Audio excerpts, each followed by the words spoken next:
Hello everyone, Caedo Genesis here, and this is the PIPCAST 3000. Man, it's the first time I've ever introed that way. And I am joined by a couple of amazing co-hosts, BADCompanySarge. Howdy. And Jared of Jared Gaming. Hello.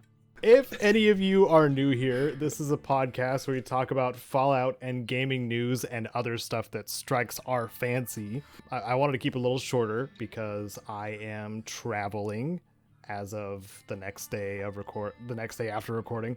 But we do have dedicated Fallout topic that we do every other Sunday, 10 a.m. Pacific. There we go. I said the thing. And last time it was about mutations and how we would change mutations or how we would make mutations better in Fallout. And this time we're talking about kind of like cyborg or cybernetics type stuff, because those kinds of things have a place in Fallout as well. But first, we start with our tip of the day and comment of the cast. Which of you would like to take the tip of the day? Tip of the day: when shopping for gaming PCs, get a PC, not a laptop. Laptop's not a PC, it's not good enough. Yeah, good.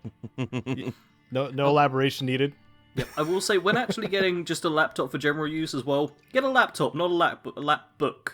I got a lapbook. It is now almost in half, and I'm looking forward to getting to fully destroy it at some point because I hate it so much. Oh yeah, like the Chromebooks too. Like those are just like browsing machines, right? I wish mine was as good as a Chromebook. It was the cheapest device, which technically fell under, hey, you can type on this. You can process words. Yeah.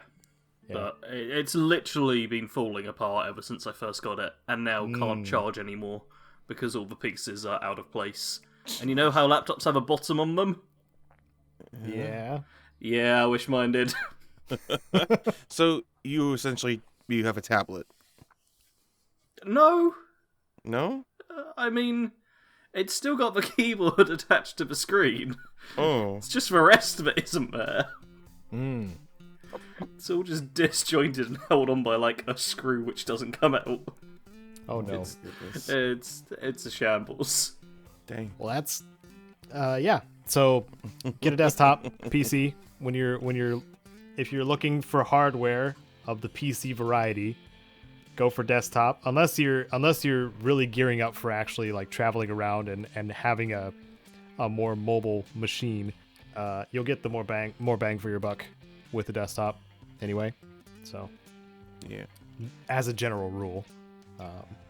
And you know, if you try to customize your laptop after you get it, it's going to be a pain. It's going to be a pain no matter what. Taking apart a laptop is nothing like taking apart a desktop. You will hate everything. This is from personal experience. Anyway, another thing we do is the comment of the cast, right? Mm-hmm. Yeah. We grab a comment from the last episode and seeing what kind of contributions they can make, or compliments they give us, or insults they throw at Sarge. Which we need more of, everyone. We Please do need step more. up your game. Yes, please. This comment of the cast was from Jade No More, a patron of both me and Sarge. And me. Yes. Yeah. And Jared. Yeah. She's very generous. Thank you, Jade. Yes, she is. She said, never give that extra arm the spray and pray. Lamau. Lamau. Lamau. Well, we were talking about, I think the introduction to the topic was third arm, right, Sarge? Yeah, third arm that shoots forth from your chest and can hold a gun and just kind of fires it randomly and you don't have much control over it. Yeah. And the spray and pray is the Tommy gun with the explosive? Yeah. .45 submachine gun with explosive effect. Yeah. That's something that's scary. Yeah. As someone who makes, or used to make at least Fallout 4 builds, so often people will be just like, oh my god, spray and pray, you should always use a spray and pray, why are you using literally anything else other than the spray and pray? Even when I made like a close quarters build or something, people would just be like, nah, just use a spray and pray. People love a spray and pray, man. They do. Yeah. And also, Cricket is voiced by a very familiar voice actor, Ashley Birch. So, there's that too. You get it from Cricket, right? Yeah. Yeah. I thought I remembered that part. I played Fallout 4 some and paid way too many guides on it. But yeah, We'll get into the Fallout stuff in a little bit, but we have a few games and newsy things to talk about. I don't know if I want that last one, the one in the last place. I think I might want to move it to something that's. I want to end on a high note with the news, so I'm gonna move. But the last two are just terrible. Yeah, the last two are pretty downers. Okay, so we'll start with those. Start ones. with How about that? Yay! Start with the sad stuff. Yay! Mhm. Okay, so who did the Cyberpunk one? Who picked that? I think that was me. Okay. What is this one? Yeah, you all know that? about all the lawsuits that CD Projekt Red have been dealing with Cyberpunk 2077, and everyone's so mad and angry and being like, we're gonna sue you now. Well, apparently there was at least 4 fairly sized lawsuits, separate lawsuits that have now been combined into one uber mecha Final Fantasy boss-styled mega lawsuit. Nice. So, just when you thought things couldn't get any worse for CD Projekt Red, they're really bringing down the banhammer with this Uber lawsuit. Yeah. It's mostly just around people who said that the claims CD Projekt Red, the investors, their claims misled things regarding to the state of playability, especially when it came to last generation consoles. Yeah. So pretty much all the stuff that we've heard about since since that game came out. Yeah. But 4 separate actual lawsuits being they joined forces to bring down this this company essentially. I just hope accountability is held. Like, that's what I hopefully want to see from here. I mean, we'll get into that with the next topic too. Like, accountability is really important, especially, I hate that it takes like big stuff too, like big screw ups or the most outrageous possible thing to happen, or once in a blue moon, for people to like react accordingly and, I don't know, get something to change. Yeah. But I guess that's kind of how the world works now, so Yep. everything's got to have a hashtag. Like hashtag hold Ubisoft accountable. Yep. Yes, I saw this on Twitter, just trending for like a day, which is a long time for things to trend on Twitter. Because normally I'll boot up Twitter, I'll go, what's that thing trending? Let's click on it, and by the time I've moved my mouse over, the trending tab has changed. Yeah. That's my normal experience. Oh, I thought you were going to say, as soon as I click it, I regret. Oh no, that's what happens if it doesn't change. Yeah, that's me, like, all the time with the trending tab. I try to resist. No.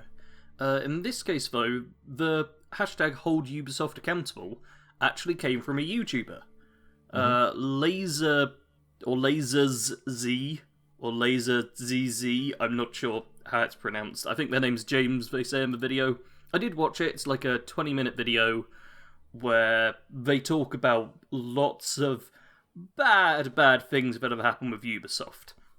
Like, they mention both the gaming side of things, where there's like lots of watering down on issues with microtransactions being like crazy bad within their games, especially Assassin's Creed. Yeah, man, I watched that too, like right before we started recording, and he was saying that it was in Valhalla that the store has more outfits than the game itself. There's like, also that's outfits outrageous. that are like just slightly reskinned versions of outfits from previous games. Yeah. Various things, and they're all quite expensive. And there's like the standard silver grind, and they changed the game's XP rate, so the XP boosts were then more incentivized to buy, which you buy with real money. So we already knew that existed in the past. Like, Yeah. why else would they put that system in if not bloating the gameplay? Yeah.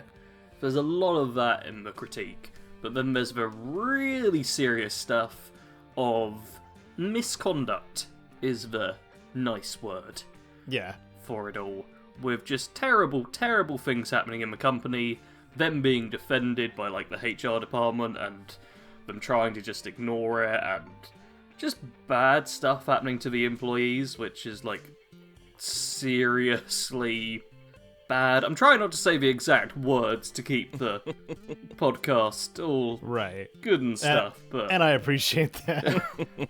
yeah.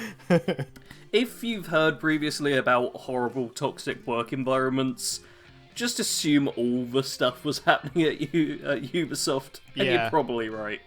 You could use the Jimquisition as a jumping off point too, because James Stephanie Sterling talks about Ubisoft a lot, and it's never good. So, you know, I talking is a nicer way to put it. Rants, angrily commentates on, because there's just too much messed up going on with Ubisoft. I also had like some mild Ubisoft guilt. I of course didn't put this in the video, but I had Ubisoft guilt despite spending like $12 on Far Cry New Dawn. Like, I had Ubisoft guilt just by spending that much on Far Cry New Dawn, because I did not want to support what was going on, but it was part of my list and recommendations. So, but I have buyer's remorse Yeah. or something like that for that Yeah. game in particular, because I just don't want to support Ubisoft. But yeah, I didn't know if you guys want to add any more to that without. I'm just taking a quick look at like Twitter to see. It's like not trending anymore by the looks of it, but there's a lot of people posting surveys about the bad stuff that has happened. Other people who have been sharing the video or making their own videos about it. A few people have even like added the whole Ubisoft accountable to their name, and there are some news outlets talking about it as well. But I will say it's one of those things where I'm not sure if anything will happen, like anything really significant, other than I see one person here is just like, hey, I'm just not going to play their games anymore, which I'm sure plenty of people will do. But yeah, I wouldn't be surprised if this is just one of those things that could very easily become Ubisoft ignores it for like a couple of weeks and it all dies down and nothing changes. Yeah. Because that happens quite a lot. Yep. It's a topic for a week or less, and then kind of fizzles out. Oh, although as I was looking, we at least had someone else tweet about it, because Ubisoft talking about E3 2021. Calling them out. So there are still people talking about it, but Man, if there turns out to be a situation similar to, you know, Blizzard and open mic questions with Ubisoft. Oh man. Oh god. On top of it as well, the video, the Ubisoft problem, which we'll probably have linked down below because that's the main source for it. Yes. James, the laser dude. Lasers guy. Yep, just showed on their Twitter that it's being copyright claimed by Ubisoft. Oh, of course. Really? Of course. Wow. Yeah. Of course it is. And he points out that it's like intro and outro music on the game and Valhalla gameplay for ambient music and stuff it's been claimed for. Yeah. Which Wow. I'm guessing isn't too common a thing. And then points out in one of the replies, the only issue is that YouTube rarely promotes demonetized videos. Therefore, Ubisoft have single-handedly killed the video in its tracks without having to copyright strike me or take it down. Which, yeah, if your video gets demonetized, YouTube doesn't want to show it because it's not making any money. So yeah. If it gets claimed though, it's still being monetized. So I mean, it could like be. unless it's in the middle of dispute, but it's still making. No, they don't have to do it like that. They can just remove all ads from it. Oh really? Yeah, because I have that on our last Monster Hunter World stream, where it said, oh, they're going to do one of these 3 things. And one of them was they can just remove all ads from it. Yeah. And I I mean, don't know. I've not had ads on this, so maybe not. Who knows? I don't know. I wouldn't call it unusual, like unless, because background music, especially background music on like harshly protected stuff, like the Capcom stuff, for example, like that's just something I'm kind of expecting when I upload a video. That's why I commissioned my own music, because like there's always the question where like is the background music, even snippets of the background music of this game, going to set off the filter. But we also don't know if that was a manual claim that he's talking about, which it could have been, because that could have just been a targeted takedown because they don't like what this person's saying, which the content ID system can be abused for too, which sucks. And I hate it. Yay, YouTube. It's like one of the many things in YouTube that is still borked as heck, and still there's no real fix in sight kind of thing. Like it's not important enough to them because they're still making money regardless. Yeah. Something Something like that. I'm putting words in their mouths, obviously. Man, I'm super cynical today. I'm sorry. That's not the direction I wanted to take today. I'm really excited to go visit my folks, and I want to go rent a car. Maybe it's because I haven't slept very much. Maybe it's that. I was having a good time playing some Death Stranding earlier. Here we go. Why don't we move on from Ubisoft?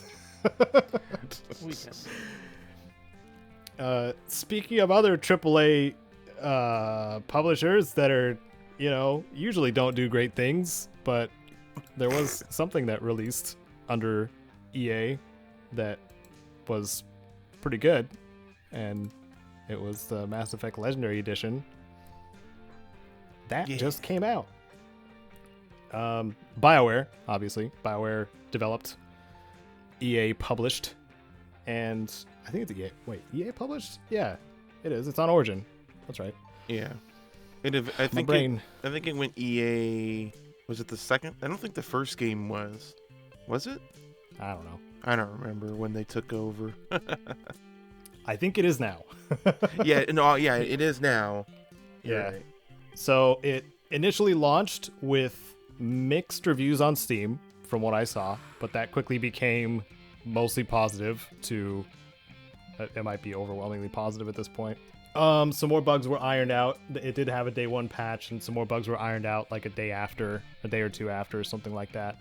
I wasn't running into any of the issues that I kept seeing on the reviews that caused it to become mixed in the first place. Yeah. But you shouldn't take my word for it on my experience because of that. Yeah, it's currently very positive. Most of the people playing Mass Effect Legendary Edition are enjoying themselves, probably. That's a good thing to see. And it may be encouraging to want to pursue more Mass Effect properties and do them right. Maybe. Hopefully. I kind of feel like this was kind of like maybe like a test, like, hey, you guys still like us, right? Yeah. I mean, it had to be at this point, dude. Like, what's happened before. Like, freaking Anthem? Yeah, okay. Yeah. That went swimmingly. Anthem, even Andromeda, even though I praise Andromeda.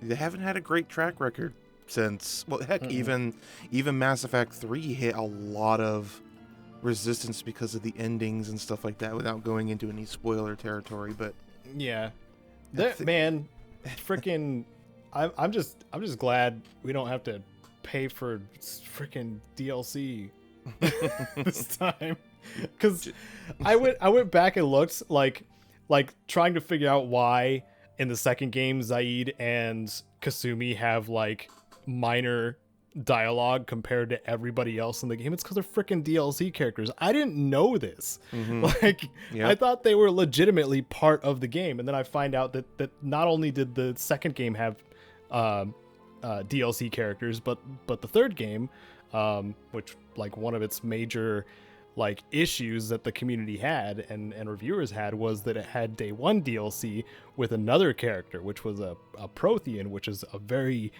plot-centric race to the entire franchise. Yeah. And I'm just like, man, so glad that, it's all there in the game. Imagine, if you will, a game that comes with all of its parts. Who are you? What a time to be alive. How dare you speak such heresy? Did the first Mass Effect have DLC? It did. Yeah. Okay. But I don't think there was character DLC. No, because it was the main. Yeah, it was just the main characters. Because it makes me wonder again, like when EA took over, it's like did the DLC and all that stuff become much more prominent once they took over? Yeah, that was more just like exploiting as far as they possibly could, like testing the waters as far as they could around that time, because that was like 2007ish. Yeah. When the second game came out, when it was starting to become like a regular, or not really even accepted at that point, like just something that they were trying to push to normalize. Yeah. Gosh dang, Oblivion started it. Probably. Oblivion started it. They did, though. They did. Bethesda. It all comes back to Bethesda. Take out Bethesda. Everybody else freaking figures themselves out or gets crushed under our heel. Horse armor, man. Yeah. All comes down to that. Yeah. But on the topic of the game itself, since it does come with everything, all 3 games and all of their DLCs minus Pinnacle Station, which is nothing really important. Yeah, it's fun. It's Mass Effect again, and with a brand new high quality look to it and some quality of life stuff. Do recommend if anybody's looking for a really awesome space opera story with some cover-based combat type stuff that definitely improves as you go through each game. Yeah. The first one's still a bit rough, yeah. Yeah, I don't know if you wanted to say anything else on... I feel like this is a good bundle, especially if you were a fan of the game back in the day. Like, I'm sure it is for you as it is for me. It's a huge just nostalgia trip, because I played these games so much. They were Mass Effect still, I consider, like, up there in my top probably 10 games of all time. Yeah. So like just playing through it, it's just like, oh, I remember that, and oh, I remember this little thing. Like, oh, I can't believe I remembered that this thing was here.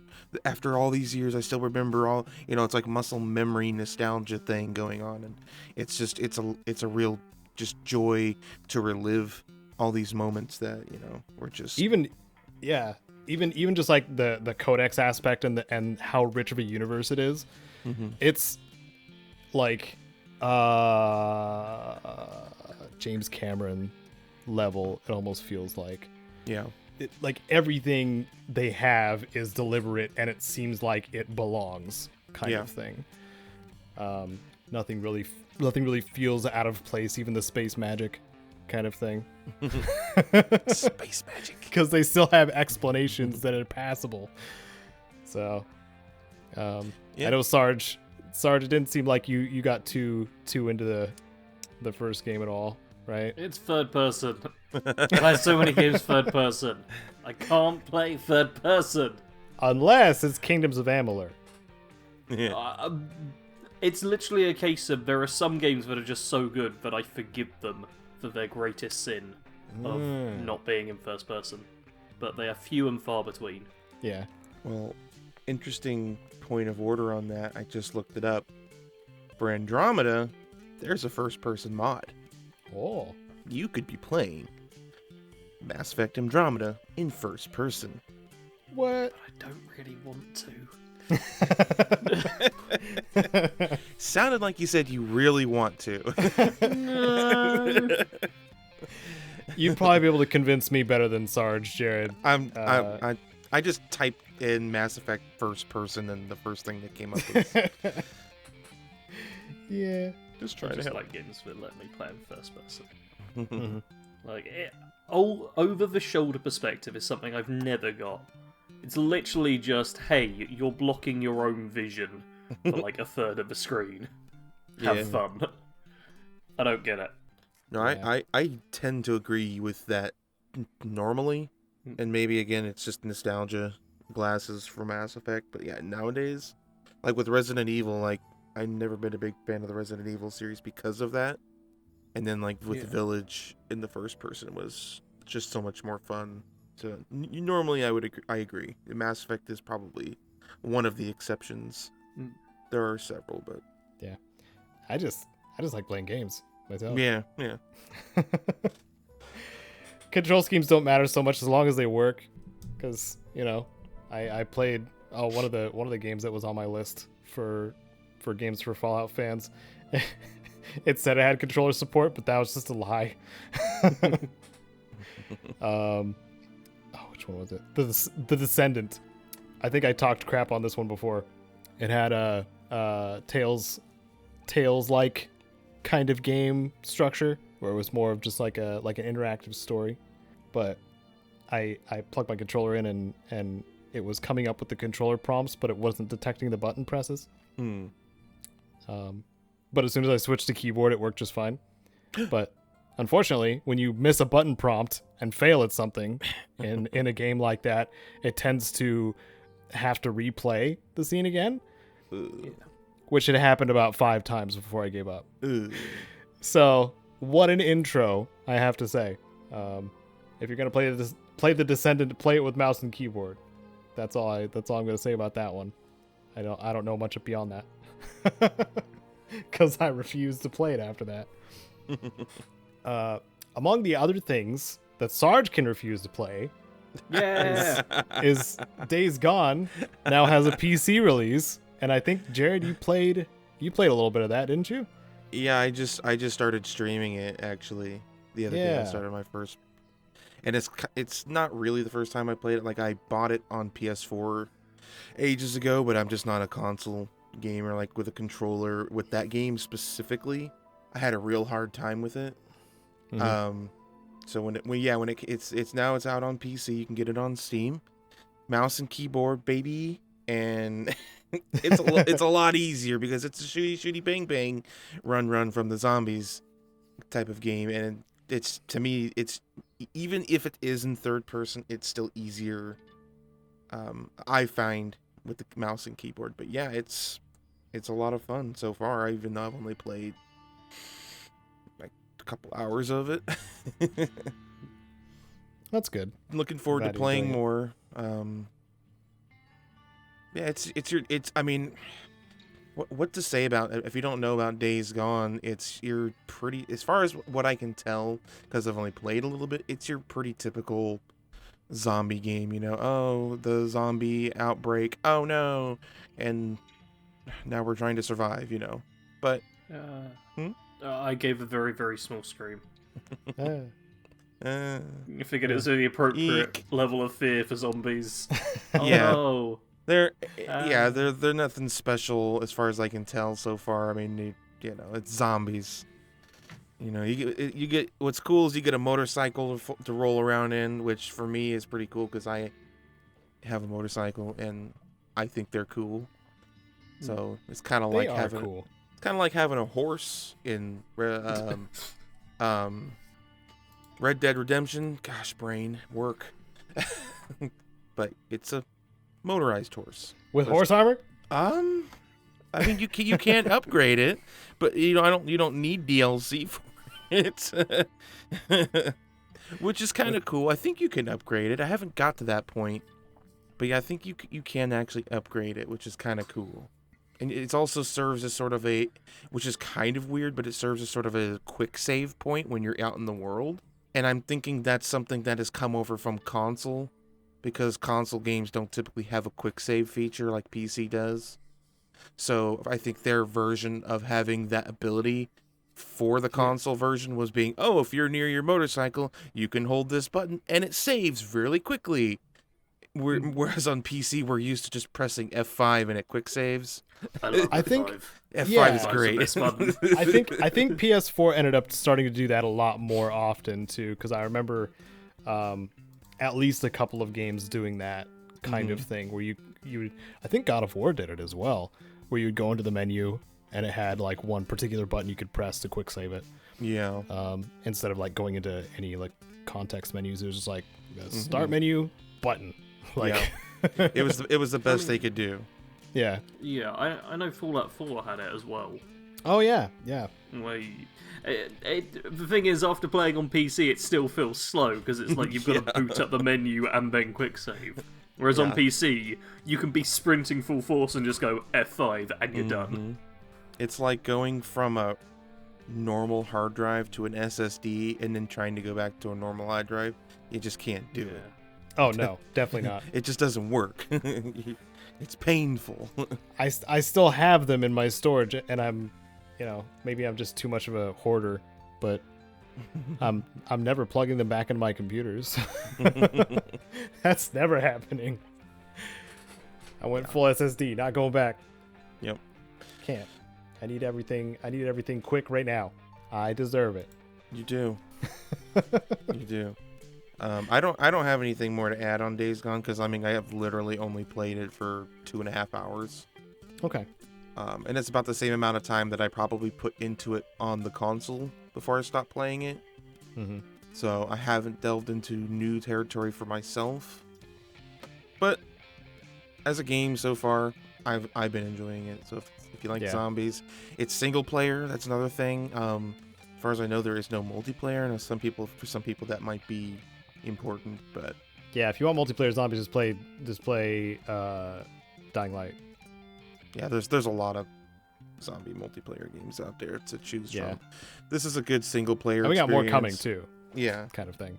Oh yeah, of course. Zombies, like their mythos, will never die.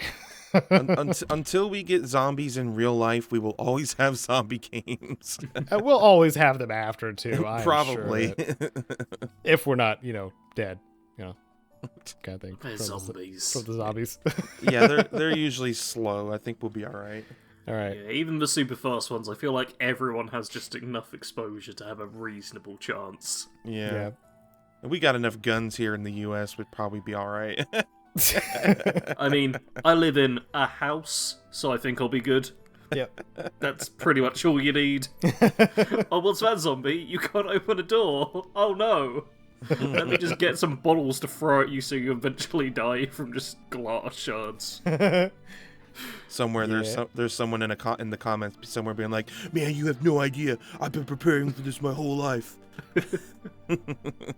Bad. Yeah, I'd use the people that were on the hype chain, like the people that get too into The Walking Dead, like they go to get the officially licensed zombie gear and stuff like that. Like those people worry me a lot of the time.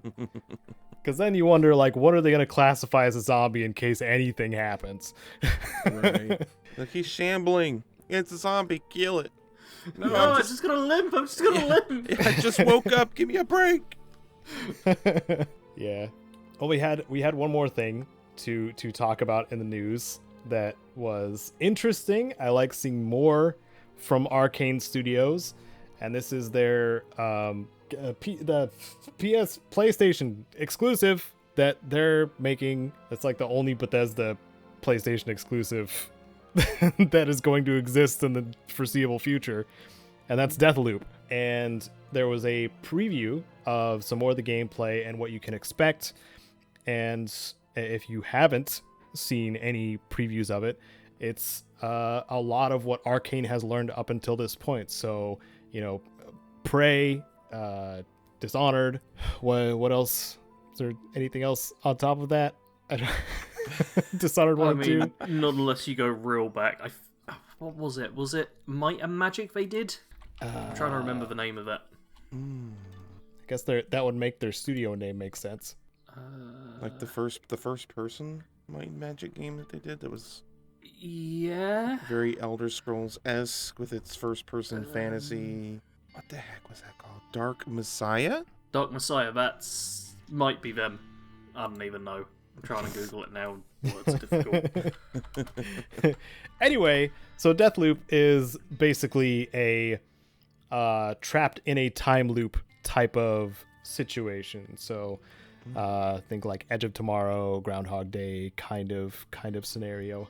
But it's you squaring off against another assassin and having to deal with a lot of people in the way of you kind of escaping this death loop, as it's called. But of course, the other assassin is, your equal in many ways. And they're setting this up to where it can be a non-player character, or it can be another player that's stopping your progress from taking care of enemy characters and progressing the story as you complete each run. So it's got a bit of a roguelike aspect to it as well. Think like you learn more as you go, kind of like in Hades situation. So and if you play the Moon Crash DLC in Prey, like it's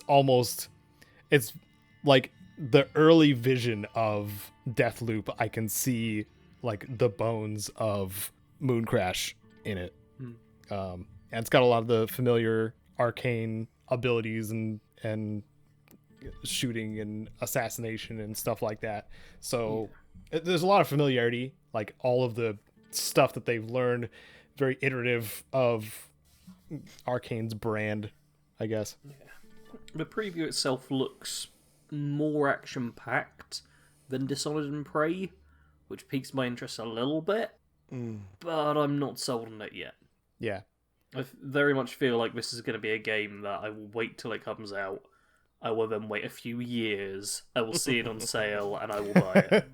Well, to be fair, unless you already have a PS5, you're going to have to do that anyways. Anyway, yeah. Because it sounds. I thought it was only console exclusive. I thought it was coming to PC as well. Eventually. Hold up. I'm not pretty sure. sure. Platforms: PlayStation 5, Microsoft Windows. It's already listed on the Bethesda launcher. Seriously? Is it? Yeah, because it shows up. It's coming at the same time as the PC. Okay. Yeah. Well, I'm booting up the Bethesda launcher now to double check, but I'm certain that it's like, because I get popped up and I get the previews whenever I you're on this. PC that's right. and PS5. Yeah. Right on. Never mind then. I guess exclusive to the PlayStation console and Yeah. the PC. Basically, not on Xbox. Just not on Xbox, not on Switch. Oh, darn it. Oh. Sorry, everyone else. But we'll probably let you know how it is once it comes out. One of us will. There's stupid reviews already from CD Keys, Zaytu Games, and 3D News. CD Keys is rated it at 100%. This game that is not yet out. Wow. Zaytu Games a 4.9 out of 5, and 3D News 1.5 out of 5. What the hell? Oh, ratings for games that don't yet exist. I love them. How is this allowed? Oh yeah, the internet. Yep. People can just say whatever crap they want. Yeah. I stumbled across a YouTube channel the other day that was like reviewing. That's right, they were reviewing the Mass Effect Legendary Edition before it even came out, and before NDA was even done. And this person did not have a key. They were not showing gameplay. They were just showing the cover of the game and complaining about it. Man. Like they were trying to be one of those like well-spoken, well-thought-out, ranty type reviewers, but they just weren't at all. Like trying to be something that's clearly not working for them. And it was something YouTube showed you from the algorithm. I was looking for, what was I looking for? Just Mass Effect Legendary reviews, like a couple of days before the game came out, because I was hoping that there would be. And then I think his was like fourth one down or something like that, and he was dramatically different in like subscriber and viewer count and like dislike ratio from other channels in the search. It was strictly like dislike engagement driving driving this dude's channel.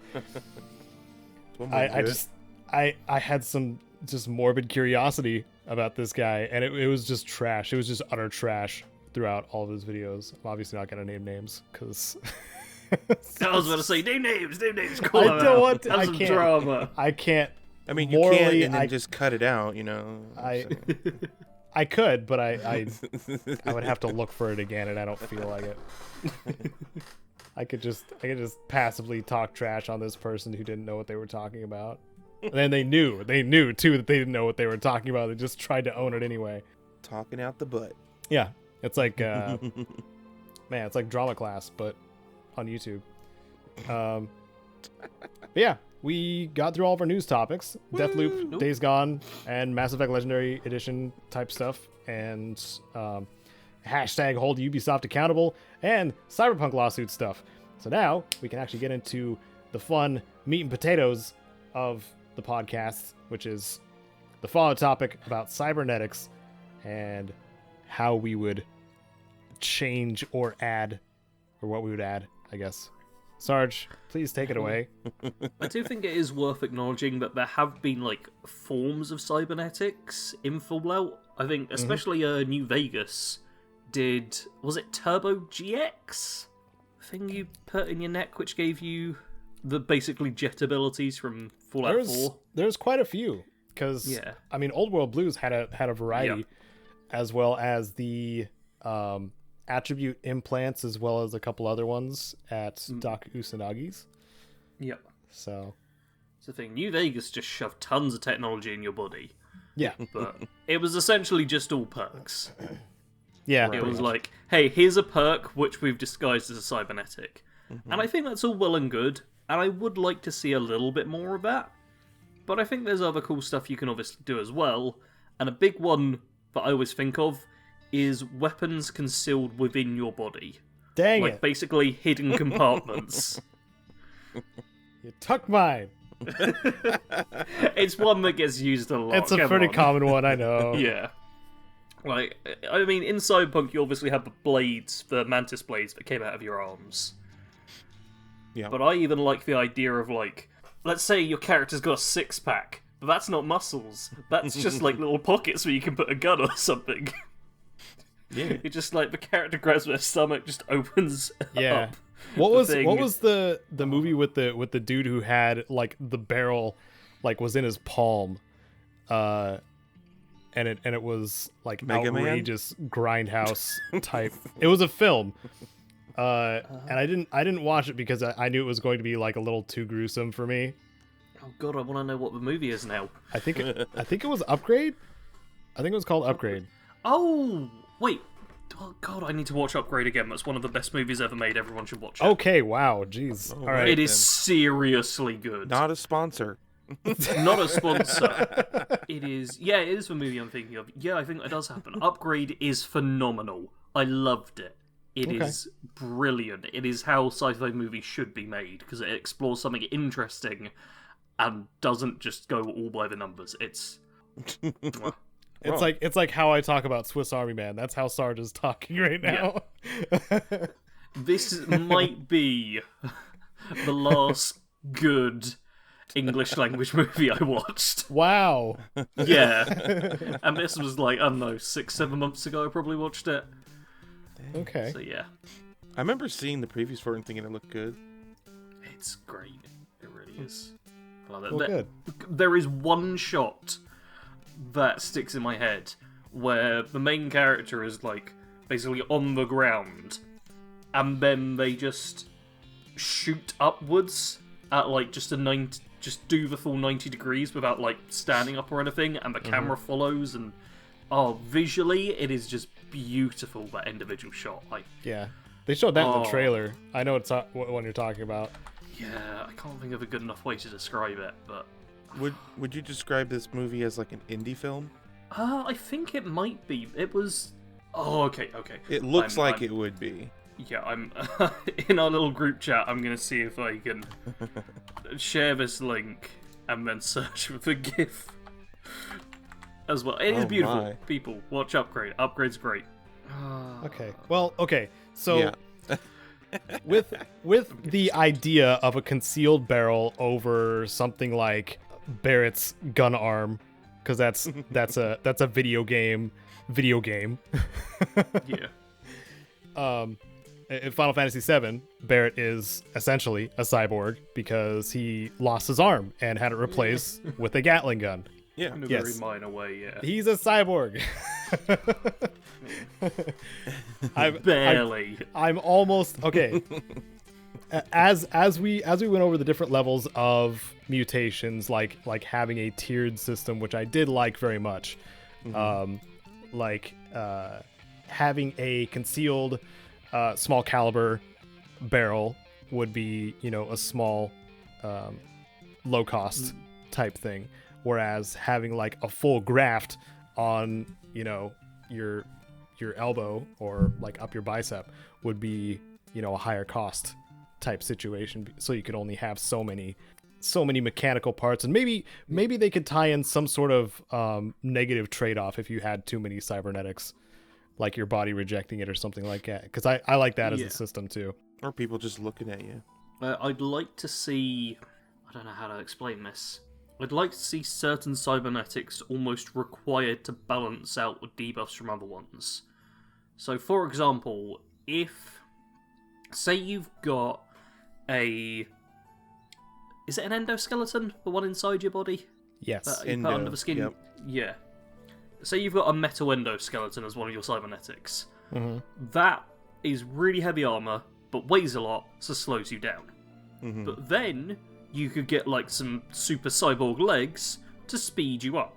That kind of general thing where you can balance yourself out and kind of try and negate certain debuffs that you'd get otherwise. Yeah. I'd like to see something along those lines. Definitely. Gotta be pros and cons after all. Yeah. I would want to see more changes to the body as well, similar to the mutations, but obviously not as much, because a lot of it could be internal. Yeah. Yeah. Like the secondary heart thing could also work with cybernetics. Yeah. Or like you could just have like a heart restarter built in. just like a mini defibrillator unit. Yeah. Well, you also have to keep in mind that the installation of these mods is not going to be clean in a post-apocalyptic. Even if it's been 500 years since the bombs dropped, they're probably not going to be like perfect surgical, unless maybe someone's really good at it. So maybe even internal cybernetics, you'll have scarring and maybe bits poking out at your skin, because I mean it's Fallout. It's not going to look clean and pretty unless you're like, the Institute kind of situation. Unless it's a high-tech faction, which there are several. Yeah, See, what I'd like on that front is basically quest lines based around it, where you have like a few, or 2 or 3, say, doctors that are able to perform cybernetic implants. And then there's certain quest lines to like basically improve them in some ways. Mm-hmm. And like if you help these people get the right equipment, do all of this good stuff, and kind of put the extra work in, then you can get cybernetics put into your bodies without like significant downsides. But Right. if you just go over and go, "Hey doc, give me robot arm," they're like, "Okay, oops, that's a lot of blood gone. You'll be fine." Yeah, I feel like just for the sake of argument, like let's say we'll use the Institute as an example. Like they have a Ripper doc. Let's just rip off freaking Cyberpunk right now, just to make it easier to explain. The Cyberpunk rips off so much sci-fi. It's sci-fi is sci-fi at this Shouldn't point. feel bad about it's it. all been. I don't. But like a guy, a person who does cybernetics for like the Institute isn't going to put a freaking giant cannon on your arm. That's not their style of mods. You're gonna have to go to some seedy, back alley mod dude to get that kind of stuff, because maybe like the Institute guy does like more streamlined and cleaner work and Kind of subtle, elegant things. Yeah, because they're much cleaner. Specialists. Yeah, would be a cool thing.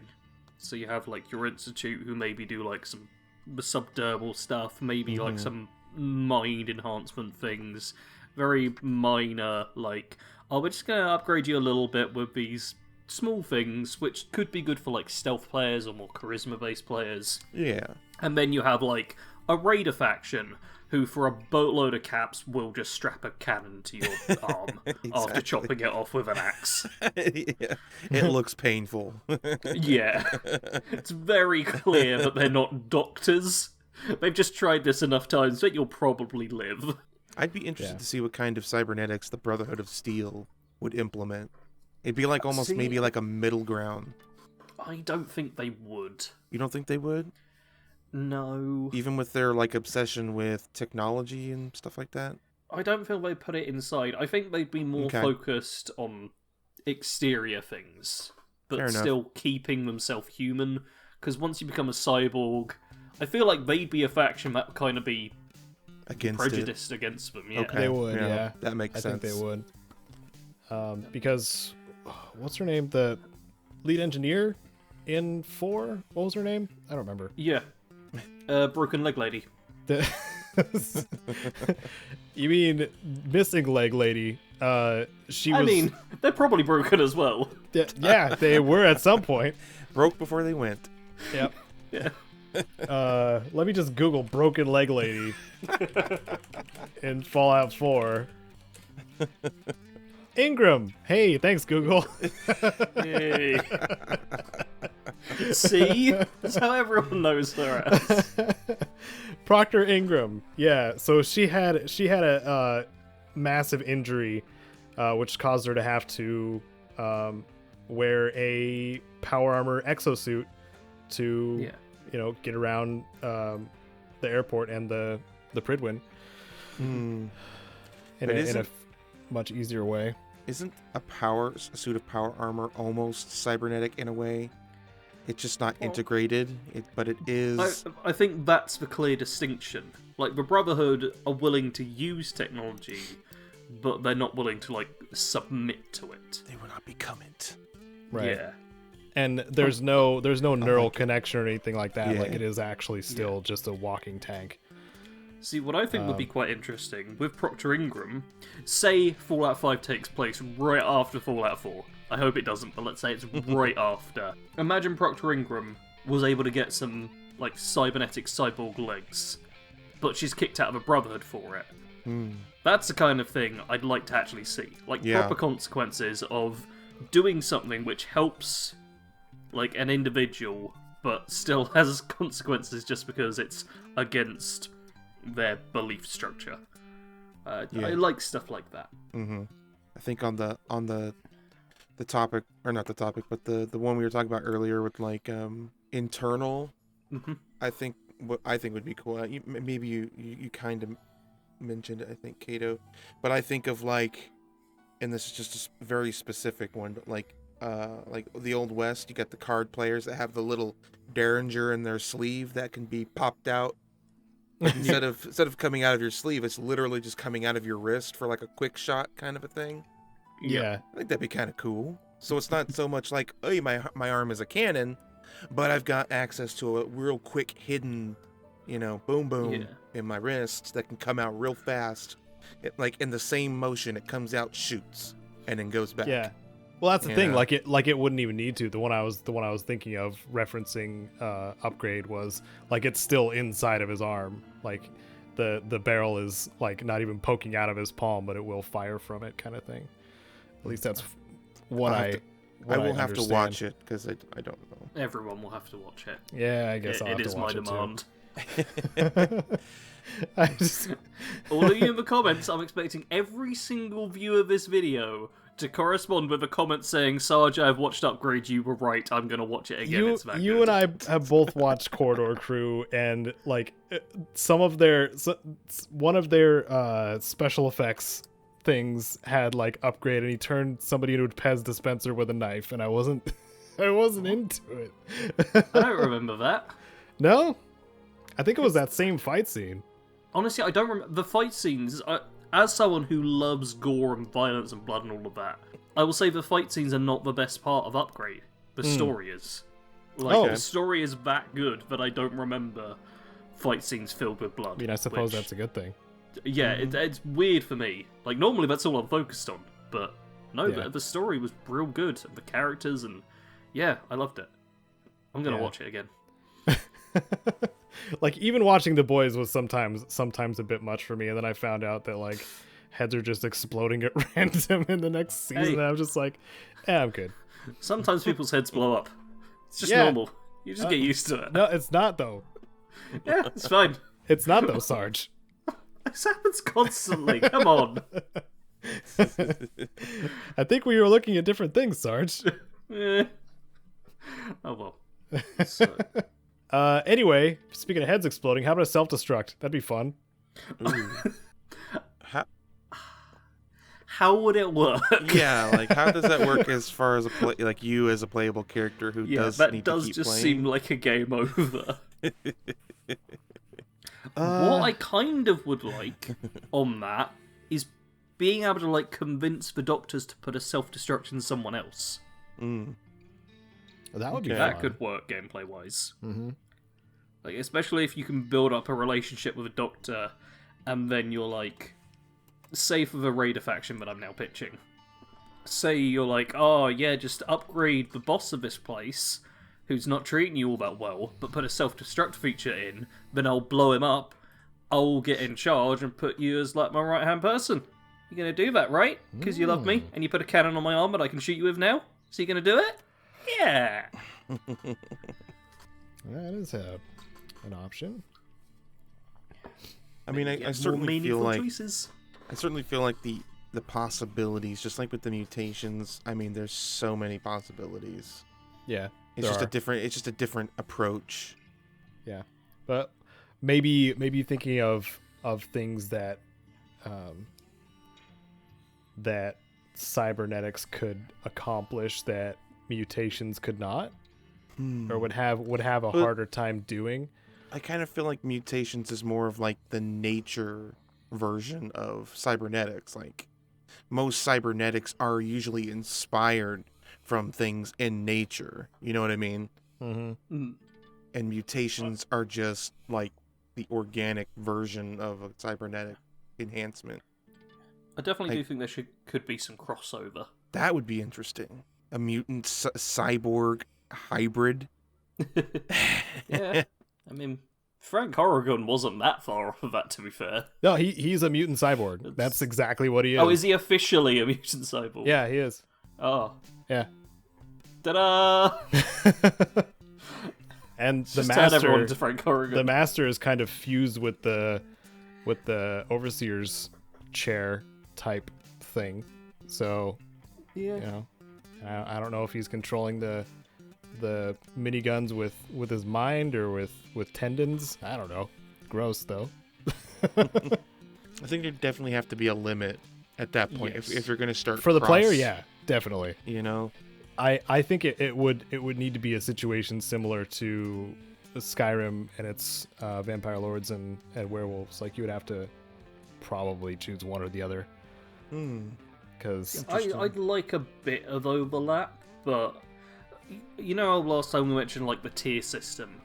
Maybe if you have both a mutation and a cybernetic, you can only go up to like tier 2 on them, and then all like the best stuff is limited to purely being a cyborg. or okay, purely yeah. being So a like, mutant. yeah. So if you want to do more general stuff, you could do like one and the other, but Yeah. could never master either of them. jack of all trades, master of none. Yeah. So you can't go like full super mutant and also have like 20 different cybernetics. But you could maybe have like the wings and a cannon for an arm. Like Yeah. you can do a little bit of mixing with some cool stuff, but can't specialize entirely on both. Yeah.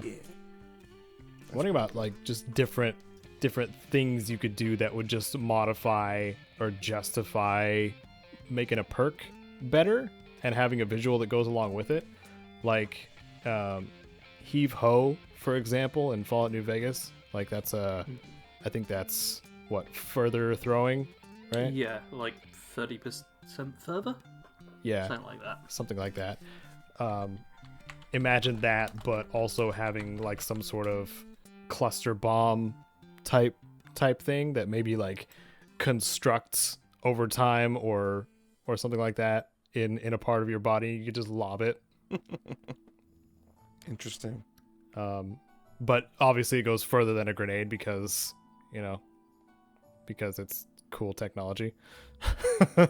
Well, I think it would be nice to just see physical changes from perks just as they are. Like, if you've got the perk that lets you throw stuff, maybe have bulky arms or something, or if you've got the ability to carry more things, you look a little stronger or something, instead of just being like, I'm magically better than you. Yeah. Because I got the perk. but not as terrifyingly jacked as the ones in Cyberpunk, because that's just unnecessary. Don't do that. But I think we can all agree that we are all in favor actually seeing our characters change based upon the decisions that we make. Yeah.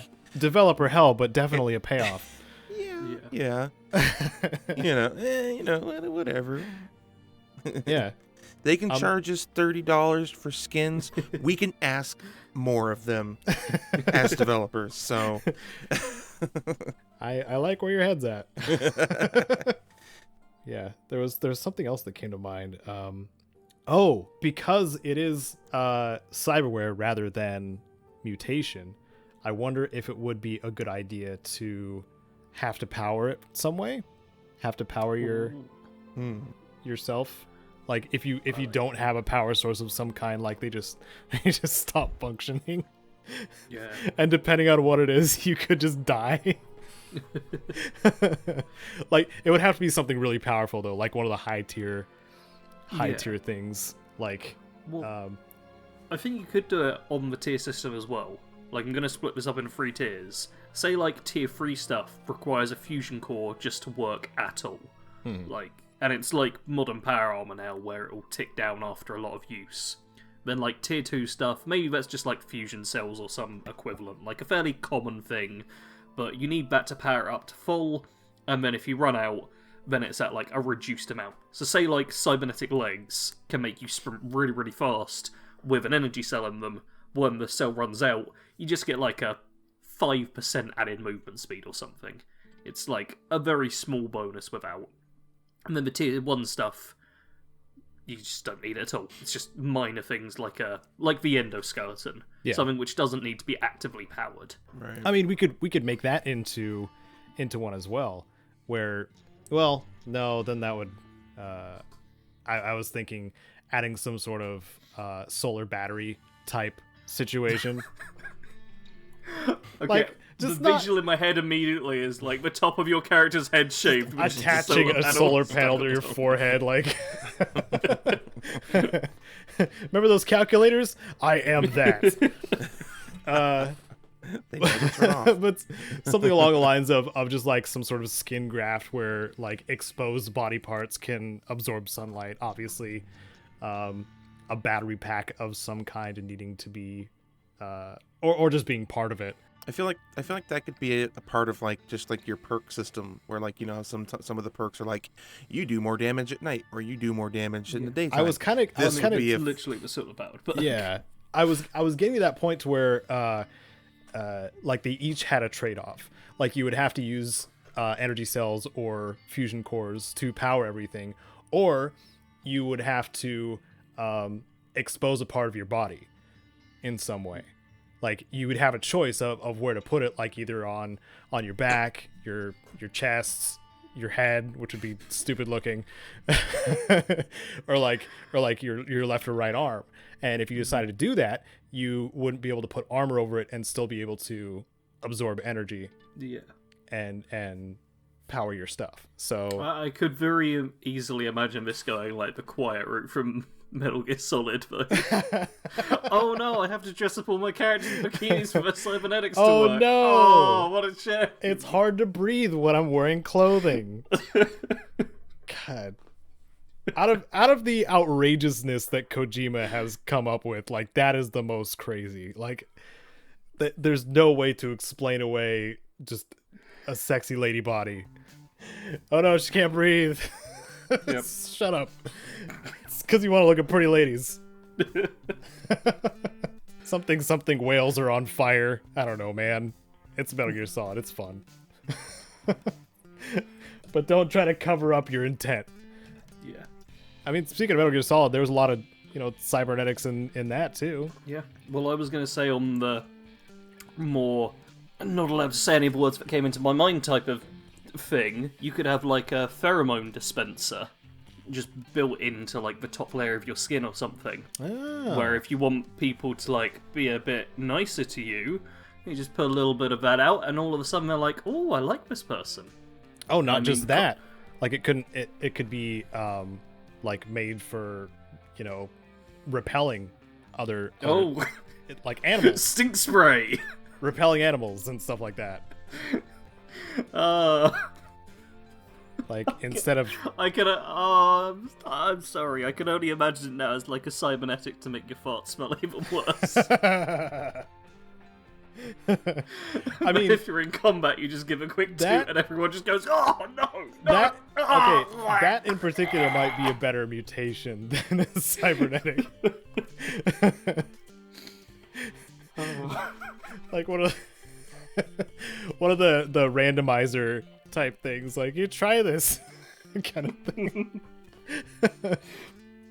Hey, you've got super muscle strength, but you also stink really bad. Those are always fun, dude.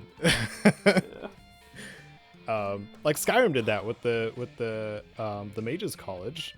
Like one of the adepts was asking for assistance, and he would cast spells on you, and you'd have to figure out like how to get them to wear off, or just let them wear off over time. Yeah, it's one. That was a very simple version of it. Yeah, like that, but longer consequences.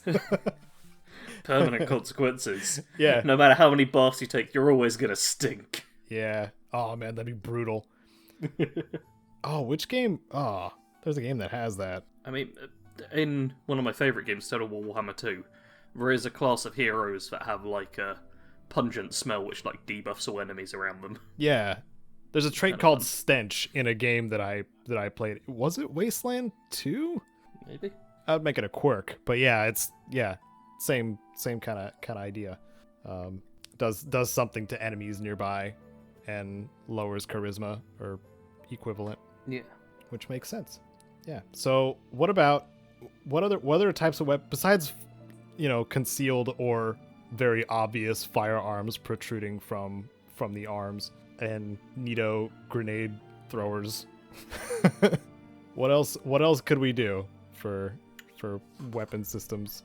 Well, for the offensive capabilities, metallic, extendable, and retractable nails, I think, is a fairly straightforward one. Yeah. Where it changes your melee attack from standard just punch to, oh, I'm just going to quickly grab your throat, and oh, what's that? My nail's just sunk in 2 inches. Oh, what a shame.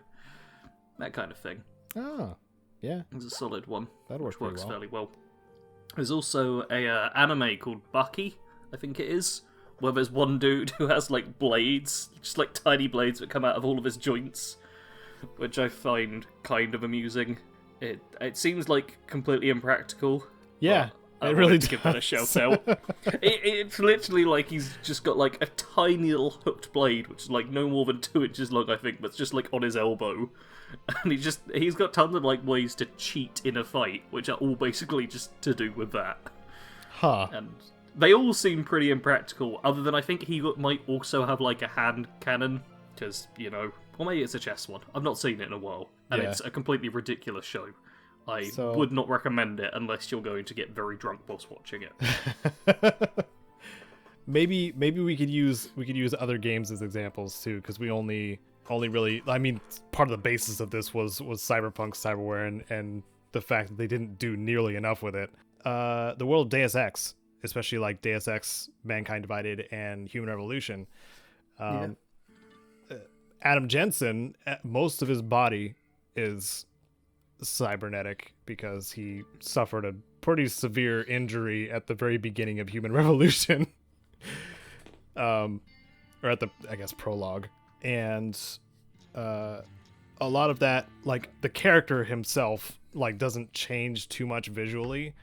But having an entire cybernetic body can justify a lot of the abilities that he has. But he did have, the gun arm transformation type thing. And I don't remember what the, like, called the Annihilator or something like that. The one that just throws out all these explosive like shrapnel balls at once and just just nukes the whole room. Mm-hmm. That was like one of the ultimate ones. Stealth, just cloaking in general, like that could be one of those like either side type of things where you could have, you know, cloaking from cybernetics or chameleon type thing from mutation. I'd like a vibration diffuser, personally. Vibration diffuser? Yeah, well, it eliminates sound. Oh. Because sound's just vibrations that you hear, but if you can contain those within a certain area and not have them escape, you essentially just have, when your footsteps go down, there's not actual technology for this, but you basically have vibrations go inwards and then go into a muffled chamber where they expend themselves, rather than going outwards to alert others. Like a foot silencer. Yeah! Silencers on your feet. Maybe some... Maybe add that to the roller skate or like Healy idea that I had for... Yeah. Like... As long as it's a wanna... flat surface kind of thing, you can move more quickly.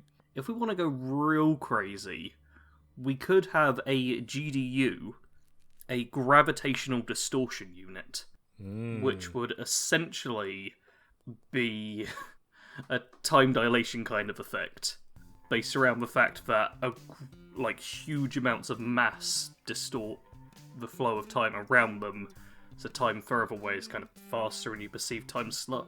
I'm not going to describe this very well. Bullet time. Bullet time, sure, yeah. You can get more scientific with it if you put like a heavy amount of concentrated mass into like a certain area that you can... I don't know how you'd activate and deactivate it though. Yeah. There are already like things that are functionally similar though, like turbo and VATS. Yeah. I thought you were going to give real world examples. Oh. But yeah, the game may have already got stuff. Yeah.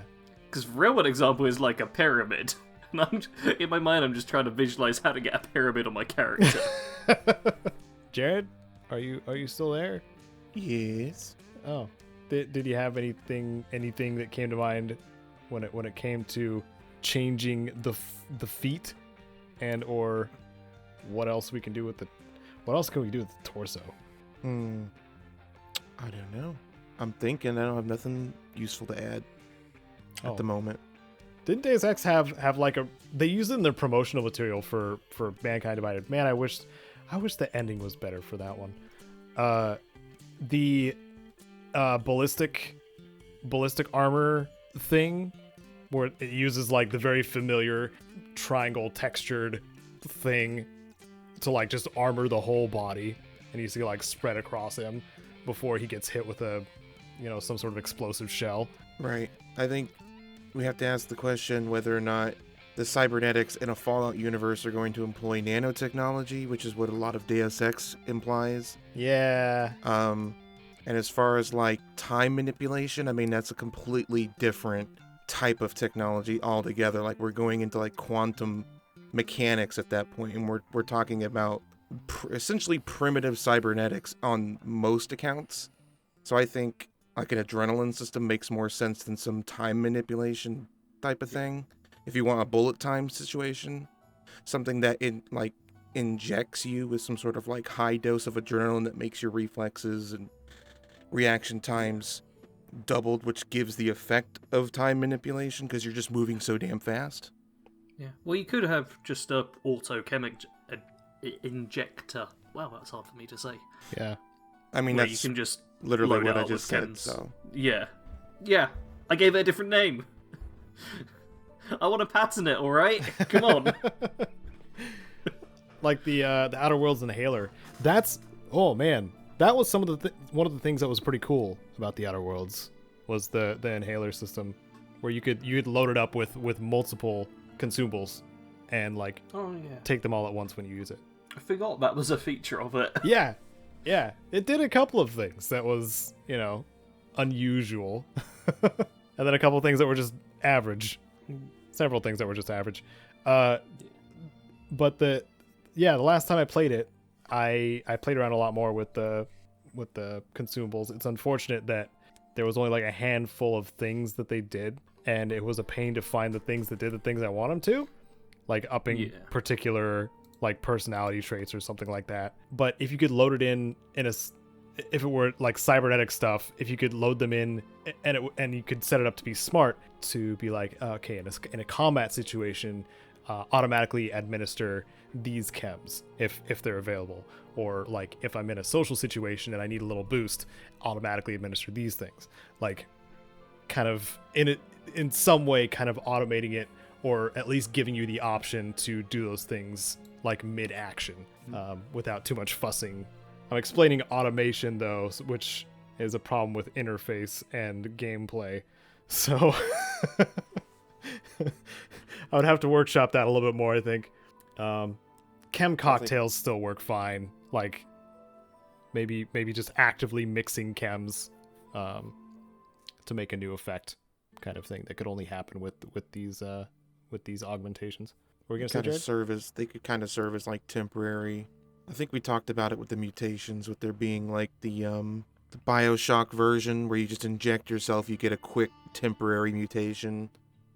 It sounds like that's what you're talking about, maybe, with the just quick fixes that give you certain things, but it's not like a permanent modification. Yeah. Or maybe since addiction is a thing, like if you have this augmentation, like you simply will not get addicted. Yeah. Like that. Yeah. I think that would incentivize it, or make it a downside, make it more easily addicted, depending. But give a reason, like, sure, you're addicted, but it's twice as effective. Yeah. But you have to keep using it, or you will die. Or you'll feel like you want to die. Yeah. Or if you don't use it, it's 2 times less. You know, it's that high and that low when it comes to like that sort of thing. Like, you keep using this drug, you're gonna be super fast, but if you stop using it, you're gonna be super slow.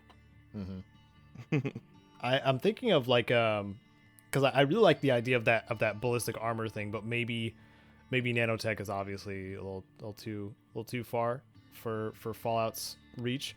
But maybe depends on the faction. Yeah, maybe something. Now I'm thinking like the vibranium suit that Black Panther has, kind of thing, where it can having some sort of augmentation on your chest or in your torso region that can absorb so much and then unleash some sort of blast, or like move that energy or kinetic strength somewhere else to your body. That'd be kind of cool. That'd be a high level one for sure. being able to toggle it, like being like move this kinetic energy to my arms, or strictly put it into deflecting an oncoming big attack. Like that would be cool. Like automatic deflection, like not even having to block, kind of thing. And then triggering it before the next hit. I think that'd be neat. You guys have any other things that come to mind, or have we kind of run this one out? I think we can probably call that. I've just been like lost in thought about like basically what Jared was saying with the practical side of it, and like you're not going to have nanotechnology and these super advanced things. So I was thinking like practically, how would you actually upgrade the people? There's a lot of blood in my imagination right now. Oh yeah, there would be quite a bit. We'd probably want to leave that in the game too, just to show. Like when you're going to said quote unquote Ripper Doc, wanting to see other people who had been operated on and it not go so well because of it being a wasteland. I think that would be a good showing risk without trying it first. And maybe like depending on where you go, if it's like a low end backwater back alley shop, there's maybe like a random chance of some sort of negative effect. Whereas if you pay big, good money at a high quality, institute run doctor, you might not get a bad effect. Maybe you get a good side effect or something. I don't know. Yeah. That might be too much. I think it'd just be like less negative effect, but still there. Yeah. Kind of thing. It's like the high-tech place could have sterilization and I can't think of what the name is, but the thing that makes you go to sleep during an operation. Anesthesia. Anesthesia, that's it, yeah. Whereas on the low place, maybe they've got a bottle of vodka. And a stick to That's bite. for both of them. Yeah. Take a shot, we'll pour a bit over the thing we're going to cut up, you're all good. Yeah. Oh man, that'd be brutal. Yeah. Oh, then you could have like a mini game or something where you have to resist from like doing certain things, and maybe you just have to like mash certain buttons to stop your character accidentally punching the Ripper Dog person. Yeah. Can it be like Metal Gear Solid when you're resisting the torture? Yeah. And then you fail, and somebody you care about gets killed. No! Perfect. Completely unrelated. They just die. Yeah. That'd be great. That'd be kind My of mind- interesting if... Oh, sorry, go ahead. No, I was gonna say my mind kept going to like the futuristic Metal Gear Solid games like 4 and Rising, and I'm just like, yeah, it's a little too far technologically, even though it's freaking awesome. Yeah. You got freaking Raiden over here doing the windmill when two basically Metal Gears are trying to tether him, and he's just swinging them around like they're nothing. Like, dude, that is the coolest thing in video games. Synthetic blood that's white for some reason. I wonder if that comes from like because the robot, the android in the movie Alien. Yeah. I think they always had white blood. So like artificial blood's always white in sci-fi for some reason. Mm-hmm. I'm sure there's a scientific explanation that I don't know, and I'm not gonna Google it. I wouldn't be surprised if it's just one of the things where they wanted to like show it was significantly different. Yeah. One person did it one time, and then everyone just went, "Yep, Yeah. that's the rule. That's sci-fi. There you go. Yep. That's Guys. how it works." There it is. I would believe that. Yeah, but Raiden's case, like when it comes to Metal Gear Rising, like his whole body is like minus his brain. is his cyborg body. Like even though he still has his face, it's synthetic. What are those robots in Fallout that just roll around with the verba brains or whatever? Robo Brains? Brains was Yeah, just what yeah. I was thinking as well. That's Raiden's literally- basically just a Robo Brain. Yeah, That's Raiden. it's a way more advanced Robo Brain with a katana Yeah. that will slice a Metal Gear in half. Well, it's like with Automatron. You start off with a Robo Brain, you upgrade it, and end up with a Raiden. Yeah, Yeah. Raiden's top tier modifications. Yeah. I think, oh, dude, I want to play Metal Gear Rising again. It's so bonkers. You're never gonna see a game like that again, and I am so sad.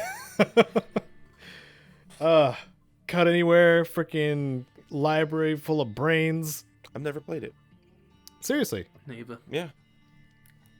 I do haven't recommend a played- controller. I haven't played any of the Wow. Metal Gear Solid since what was the one on? Was it 4?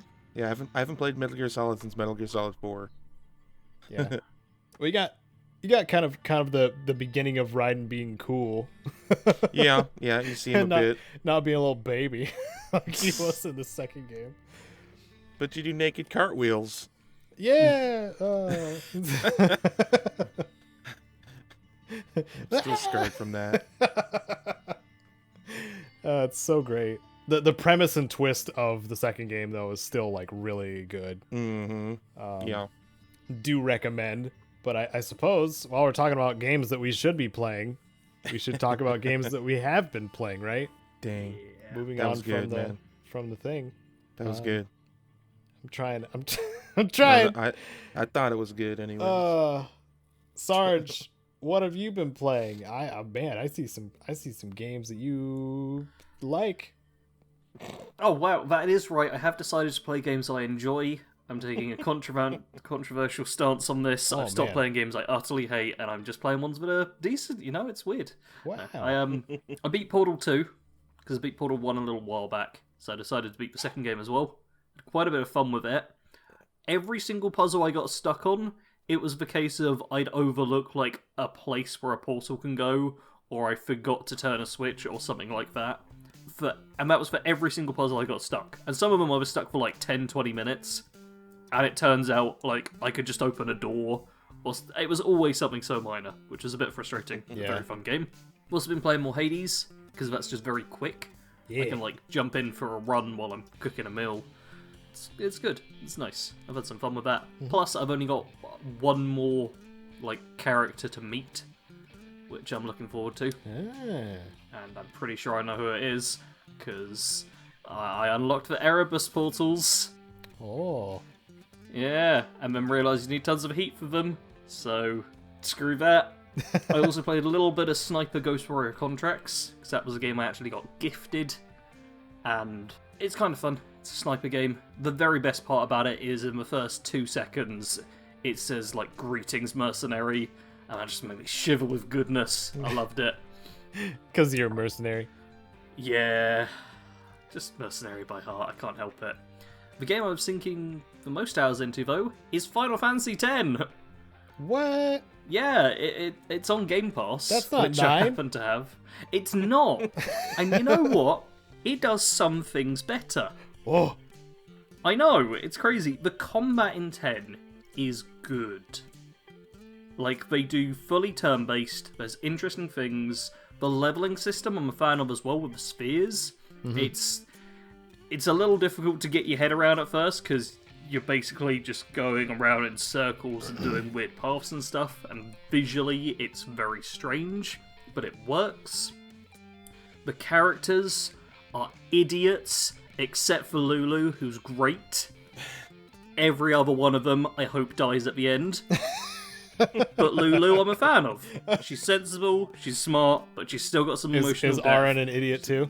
Oh, you mean the person who shows up and knows all the answers and just constantly tells you to stand by the female protagonist? Yeah, he's great. Okay, It's not like I want to know what's going on. No. Okay. You get told in this game, oh, you've fast-travelled like 1,000 years in the future. Oh, your city's completely destroyed. Oh, your dad's a fish. No proper questions. You're just like, well, I'm not going to believe you. And then I'm going to travel around and fight some monsters and you're not going to give me any more information. And then I'm just going to be like, yeah, this is fact. That's the game. Wow. Oren is literally a guy who was there at the start of the game like 1,000 years ago. He's talking to this weird kid in a blue hoodie. He clearly seems to be talking to mystical powers and all of that stuff. He knows exactly what's going on at all the time. Tells you nothing. And you know what your main character does? Nothing. They don't interrogate him. They don't ask him. They're just like, hi, Oren. And he's like, go stand by Yuna. And you're like, okay. No. I hate Titus. I hate Yuna. I hate Oren. I hate Waka. Riku seems nice. I've only just got her in the party. Lulu's the only good character, though. It's a good game, though. I've been enjoying it. Oh, good. Sounds like you have, in some form. It's terrible, but it's also great. Highly recommend possibly playing it if you want to. Yeah. Maybe play it, maybe don't. Yeah. What have you guys been up to, though? Oh, I guess I'll do the thing. Mass Effect Legendary. We already talked about that. I've been playing it, and I've gotten to and finished the second game. But I'm waiting to start the third with my imported Shepherd until I come back from visiting my folks, because if I start something like this and then I leave, I will be thinking about it the whole time I'm visiting my folks. Yeah. That's the kind of game that this is. So I'm doing my best to wait. I didn't really have a video planned for the third game anyway, because a lot more things get simplified between the first one and the third one. That might change when I come back and play it, and I'm like, whoa, something else happened, kind of thing. But I remember the third game being like super straightforward compared to everything else. Yeah. I tried out Crossout. That's on my ongoing games for Fallout fans post-apocalyptic games list. It's a free-to-play car wreck 'em type death race type thingy. well, not really race, demolition type game. But its selling point is the customization. Like you build your car from, either blueprints that you're given from the factions that you're working with, or you get various pieces, parts, and you can just put together a car of your own make, or vehicle of your own make. Some of them can just be rockets and weapons, and you take out enemy teams with vehicles. It's very simple and straightforward gameplay. Very clear that there's some pay to win thanks to it being free to play. It still seems to have some balance when it comes to like the power level of your build, and it kind of matches you with players that have similar power level vehicles, so it's not stupid. I don't think the game would exist if that were the case. And they have a adventure mode type of thing where it's kind of like playing it single player, but you can have like other people join your world and join you with your story quests and stuff like that. The characters aren't voiced. It's mostly just text based type of thing, or text dialogue, which makes it very clear that the game was not designed around that aspect. I mean, sometimes that can be better. Sometimes it can. Final Fantasy X has some horrible voice lines. Yes, it does. Oh my God, it's the And some horrible pauses. Sometimes it can't. Like, I can say the same thing about Trials of Mana. Yeah, Trials of Mana. Yeah, Trials of Mana. Yeah, I had to switch it to Japanese dubs, English subs, because English. Once the little kid character started speaking, like switching your R's with W's, I was done.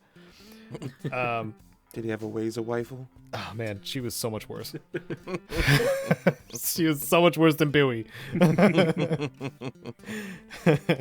But yeah, cross out. It's a fun time as long as you have other people to play with too. Duck, who is on my Discord, I was like, "Hey Duck, you wanna play some?" And he's like, "Yeah." So basically, whenever we both have time is when I go and play. If it's just me, I'm probably not gonna be playing it. And in those situations, I go back to Death Stranding. I'm still working through like finishing all of the deliveries and doing them premium, which is extra modifiers or penalties depending on if there's a time limit. The time is dramatically shortened, or it can only have so much damage or no damage. That window is shortened, kind of thing. I just enjoy that game a lot. I've said it so many times. So Jared, yes. what were you playing? Oh, Mass Effect. Really? I don't think I have much more to say about Mass Effect than we've talked about already so much. It's great. It's a blast from the past. You've been streaming it? Been streaming it, so I'm not quite as far as Caedo is. I mean, because I stream it like, I'm doing like 4-hour stream increments, but I can only stream so often. So I'm still in 1, but I'm still enjoying it. It's definitely my plan to play through all of them, including Andromeda at some point when I get there. Yeah. Because now that I've started playing them, it's like when you go back to watch, a good trilogy like Star Wars or Lord of the Rings or something. So once you start, you gotta watch them all. You can't just watch one of them. If you're, like me, anyways. If you're like me, you only owed Star Wars Episode 5, and that was the one you watched over and over, because you didn't have any others. Well, limitations like that aside, Yeah. you can only do what you can do. But it's a good one to watch. Yeah, it is. But in the event you have all of them, which, again, with the Legendary Edition, makes it much easier to own all of them outside of Andromeda. But I think I owned Andromeda on the console back when it came out, and I ended up buying it on Steam because it was on sale for like $6 or $7. So if you want Andromeda, if it's still cheap, now's the time to get it. It's not, so never mind. I just looked. It's $30 again. I don't recommend it at $30, honestly. Like it has its issues, and I enjoy it, but it's definitely not $30. When it was $7, yeah. Easy purchase, because I'm still going to enjoy the heck out of it. Yeah. But yeah, at $30, I can't recommend it, honestly. Other than that, I just started again. Most of my gameplay these days is from streaming, because I've been doing a lot more streaming. So Days Gone, which we talked about earlier, and I've only played it once, so like it's hard. It was hard for me to come up with a list of games that I'm playing consistently. Yeah. Yeah. Because I'm just playing different stuff and trying different stuff, and obviously I play a bunch of different random indie games anyways, and I don't really feel like that's worth mentioning specifically, but Days Gone, I guess I could mention because I plan on playing it more. I haven't currently played it more, but I'm going to. That's the best I got right now. Yeah, that's pretty much it. Cool. Well, I will say, Oh. if I can real quick, Do it. Final Fantasy X. It was the first Final Fantasy that I tried to really get into because it looked cool, even though the characters, yes, are annoying as. Oh god, they're so bad. It's the worst. Final Fantasy X, also the Final Fantasy that turned me off from those games entirely, and I haven't played Final Fantasy since. Yeah. And the reason I can understand that. I can't remember what boss it was, but I got there. I was under-leveled, and I couldn't load a game to go back. So the only other option was to start the entire game over. And I was like, no, I will not do that. I will never play this again. Wow. Yeah. I genuinely think the best game of that era, kind of general era of Final Fantasy to get started on is 9. Because it's very simple, it's got fairly compelling characters and plot, and it's just good. It's far from the most advanced one, but I think it's really easy to kind of get into. You're just biased, but also you might be right. Yeah. Like, it is my favourite, but I can objectively say, like, it's not the best, and I think it does very little better than the other games, but it's a real good all-rounder. Mm-hmm. And also very easy to get into, because it's pretty simple. Yeah, and now that it's, re-released and more widely available with extra features like turbo mode and faster loading times and stuff like that, makes it a heck of a lot easier to play. Or just be more okay with waiting times on things. Yeah. Because that's the main reason, I'm sure I brought this up at some point, the main reason I haven't, I have it for the PS1, but I haven't played it again, knowing that it's on the PC now, because I know for a fact the loading times are atrocious on the PS1. Just for combat. Yeah. I watched Final Fantasy IX speedruns, and the biggest factor in time discrepancies for the top people is just how many encounters you get. Yeah, transitions. Because combat loads in so slowly. Yeah, it's terrible. Yeah. It is so bad. That's one thing Final Fantasy VII has on that game. Yeah. As is. I mean, 7, 8, and 10 all have much faster transitions into combat. Yeah. Who knew that? 9 does a pretty camera movement, though, every single time. Because you want to see one goblin in Medieval Forest, from the same camera transition, right? Yeah. Even loading, like who knew that adding a fourth character made it that much more difficult? I don't know. I think we're going off track though. That's what we've been playing. If you have any contributions to the Cybernetics in Fallout topic that we just talked about, please do so in the comments below to with a chance to be comment of the cast, or maybe be a repeat, because it was very few this time, which I was a bit surprised, because last PIPCAST was a pretty good topic on the mutations thing. But that's okay. Please be a more creative and inventive audience. Just, I'm going to demand you all be better. I'm sorry. I was going to say it. Just say words. Get good, audience. Get good. Come on.